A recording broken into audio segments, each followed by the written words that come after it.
नमस्कार साथियों, स्वागत है आप सभी का एक बार फिर से हमारे YouTube channel Keshav Kashyap official. आशा करते हैं सभी मित्र कुशल होंगे, मंगल होंगे, स्वस्थ होंगे। तो आज आपके लिए एक छोटी सी इंफॉर्मेटिव वीडियो रहेगी और वीडियो होगा बिहार 7th फेज 2023 के लिए बीपीएससी ने जारी किया सिलेबस। तो सभी जानते हैं कल इवनिंग में ही बीपीएससी ने सिलेबस जारी कर दिया है 1 से लेकर 12th तक के टीचर के लिए कैसा कैसा पाठ्यक्रम रहेगा।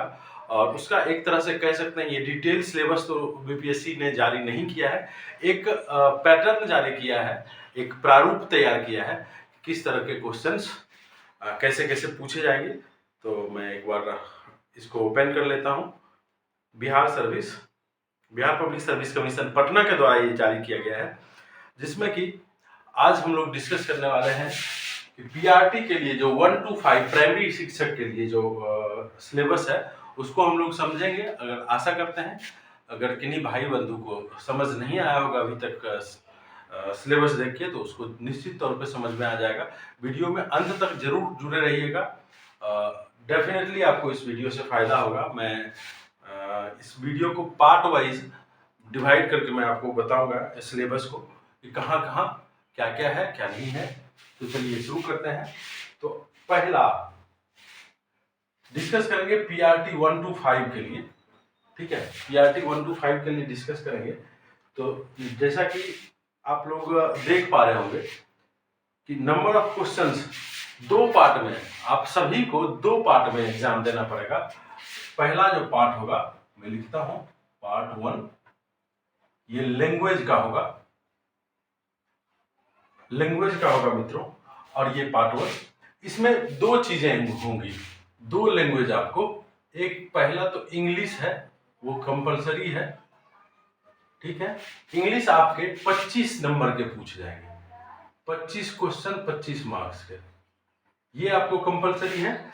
दूसरे इसी के फर्दर, इसी को जो डिवाइड किया गया है, तो फर्दर दूसरे पार्ट में या तो आप हिंदी ले सकते हैं, ठीक है, या तो आप उर्दू ले सकते हैं, या तो आप बांग्ला ले सकते हैं, ठीक है। और इसके 75 क्वेश्चंस होंगे मित्रों, 75 क्वेश्चन 75 मार्क्स। और इसके लिए आपको कुल 2 घंटे मिलेंगे, 2 घंटे आपको मिलेंगे कुल। और इसमें 30% मार्क्स कम से कम आपको लाना अनिवार्य होगा, ठीक है। सभी YouTube पे बिल्कुल सभी जगह पे ये भ्रम फैलाया जा रहा है कि दोनों में अलग अलग 30% लाना जरूरी है। ये कतई कहीं नहीं लिखा गया है कि दोनों में अलग अलग लाना जरूरी है। पार्ट 1 जो कि लैंग्वेज का है, अगर आप इसमें से यानी कि ये 75 और ये 25, अगर 100 में से, ये 100 क्वेश्चन में से आपने 30 क्वेश्चन किसी के भी सॉल्व कर दिए तो आप इसमें क्वालिफाई माने गए। जैसा कि यहाँ पे साफ शब्दों में लिखा गया है, candidate has to obtain minimum 30% marks in this paper, यानी कि ये जो पेपर हो रहा है इसमें 30% लाना आपको अनिवार्य है। ऐसा कहीं नहीं लिखा गया है कि 25 क्वेश्चन इसमें भी 30% लाना है और इसमें भी। तो जिसका इंग्लिश कमजोर है बिल्कुल घबराने की जरूरत नहीं है, वैसे तो इसमें भी आराम से 30% आप लोग ले आइएगा, ठीक है, क्योंकि 25 क्वेश्चन में लगभग 7-8 क्वेश्चन तो आप ले ही आइएगा, ठीक है। और दूसरा पार्ट चलते हैं, ये तो पहला पार्ट था, समझ गए। पार्ट 2 ये मेन पार्ट होगा। मेरिट ये बिल्कुल ही सिर्फ ये क्या है, क्वालिफाइंग नेचर का है। ये क्या है, क्वालिफाइंग नेचर का है। तो बिल्कुल इससे मेरिट नहीं बनेगी। आप 100 में 100 ले आए कोई फायदा नहीं है, इसमें सिर्फ 30% ले आइए, आप पास हो जाइएगा। और एक बात, अगर ये जो पार्ट 2 का हो रहा है, जनरल स्टडीज का जो होगा, पार्ट 2 क्या है, जनरल स्टडीज का पेपर होगा। कितने नंबर का कुछ होगा, तो ये 150 क्वेश्चन होंगे इसमें, 150 मार्क्स के लिए, 150 नंबर 150 मार्क्स के लिए, समझिएगा। For primary school for primary school teacher it consist of elementary. इसमें क्या क्या पूछे जाएंगे वो आइए डिटेल में बात करते हैं। एलिमेंट्री मैथ्स यानी अप टू 8 तक के मैथ पूछे जाएंगे। ओके, मेंटल एबिलिटी टेस्ट यानी रीजनिंग,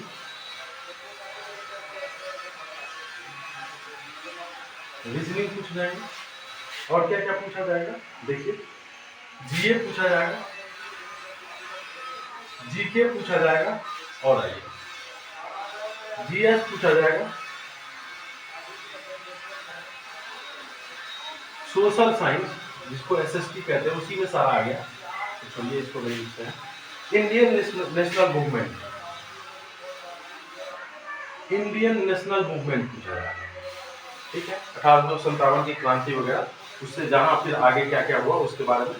उसके बाद ज्योग्राफी अलग से मेंशन किया हुआ है इन्होंने, और इन्वायरमेंट यानी ईवीएस आपको जो क्लास 3rd से 5th चलती है, 3rd to 5th, class 3rd से लेकर 5th तक जो चलती है वो पूछा जाएगा। तो और इन्होंने लिखा है कि the question of general studies will be related to the syllabus of primary school. Primary school ये क्लास 3rd से 5th वाले ही पूछे जाएंगे, लेकिन उसका जो हार्डनेस होगा, स्टैंडर्ड होगा, according to prescribed minimum qualification of the candidate. अगर आपने ग्रेजुएशन करके कर रखा है और तब आप फॉर्म भर रहे हैं, उसका स्तर ग्रेजुएशन लेवल तक का होगा। बेसिकली यही इनका कहना है। तो पार्ट 2 ये कितने नंबर का हो रहा है मित्रों?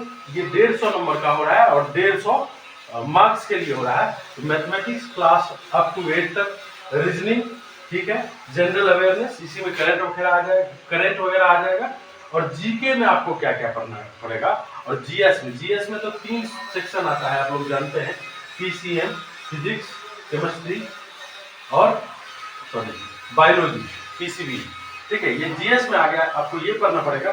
और जीके में मित्रों आपको क्या क्या पढ़ना पड़ेगा? तो जीके में आपका हिस्ट्री पढ़ना पड़ेगा, ज्योग्राफी पढ़ना पड़ेगा, सिविक्स पढ़ना पड़ेगा, ठीक है।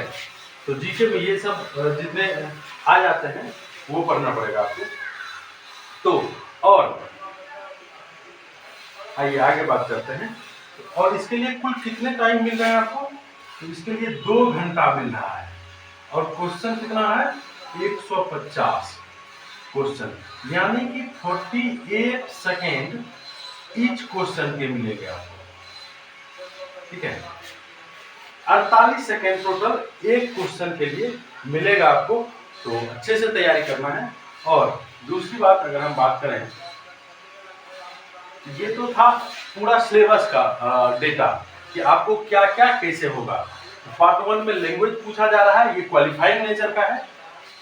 पहले में इंग्लिश आएगा 25 क्वेश्चन, और ये अनिवार्य है, मैंडेटरी है इंग्लिश।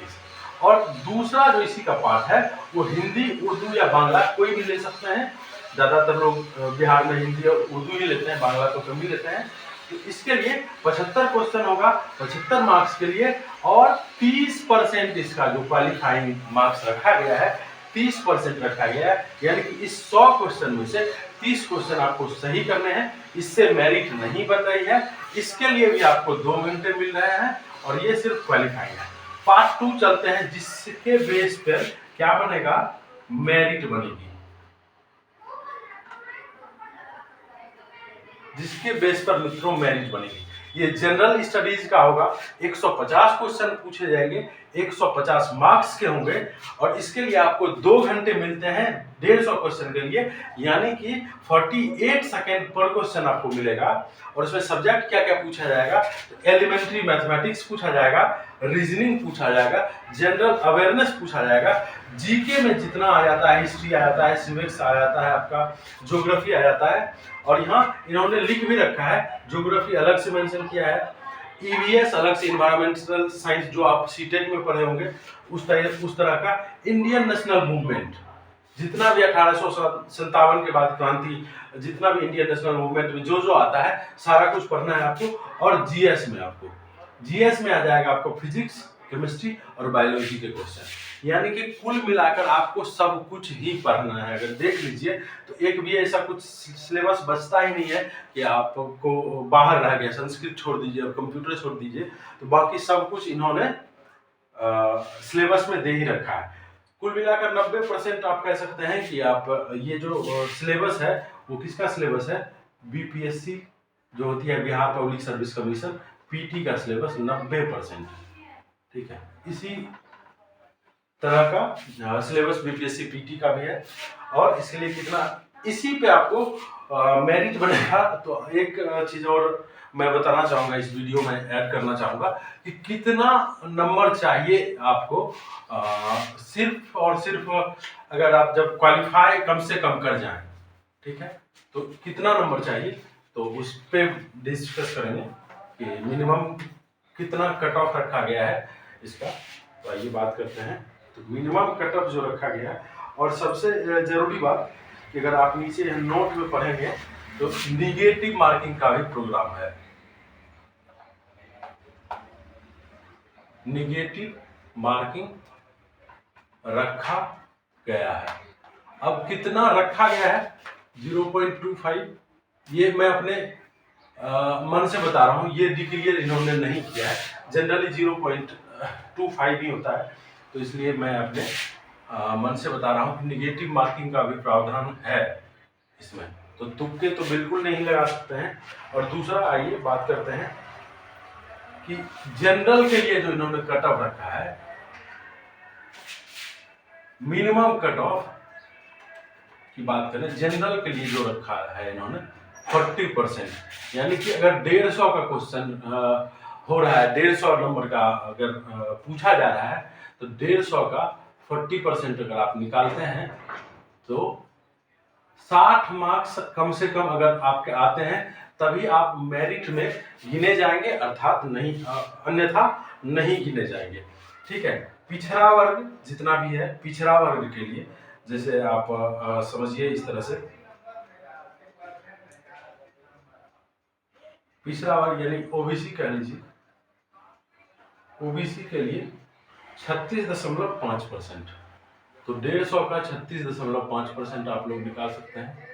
जितना नंबर आ रहा होगा उतना मिनिमम आपको लाना पड़ेगा, ठीक है। उसके बाद एसटी और एससी के लिए, ठीक है, एसटी और एससी के लिए मिनिमम 34% क्राइटेरिया इन्होंने रखा है। अगर 34% आता है आप मेरिट में हैं, अन्यथा नहीं है, तो आप निकाल लीजिएगा। उसके बाद उसके बाद आइए सबसे बड़ी बात जो है महिलाओं के लिए, फीमेल। यहाँ महिलाओं के लिए बहुत ही अच्छी खुशखबरी की बात यह है, फीमेल चाहे वो जनरल की है या ईडब्ल्यूएस की हो, ओबीसी की हो, एसटी की हो, एससी की हो, पीएच कैटेगरी की हो, ओएच कैटेगरी की हो, सबके लिए 32% ही क्राइटेरिया रखा गया है, ठीक है। फीमेल कैंडिडेट के लिए, फीमेल कैंडिडेट के लिए 32% का क्राइटेरिया इन्होंने रखा है, यानी 150 का 32%, ठीक है। निकाल लीजिए जितना आ रहा, देखिए निकालते हैं। 5 दिया, 5 दूना और 16, यानी 48 मार्क्स। अगर 150 में आप 48 मार्क्स भी लाते हैं, फीमेल कैटेगरी में अगर हैं आप, तो आपके चांसेस हैं कि आप शिक्षक बिहार में बन जाएंगे। ऐसा मैं इसलिए कह रहा हूं कि 48 मार्क्स पे ही, क्योंकि सबसे पहली बात तो 50% महिला को आरक्षण है, जितना सीट है आधा महिला का रिजर्व है, ठीक है। और ऊपर से महिलाएं के लिए यहाँ कट ऑफ भी, मिनिमम जो कट ऑफ रखा गया है 32% रखा गया है, जो कि 48 नंबर होता है 150 का। तो अगर उतना भी ले आते हैं तो आई होप कि आपको शिक्षक बनने का मौका एक बार जरूर बिहार में मिलेगा। और दूसरा 36.5% ये आप निकालिए, ठीक है।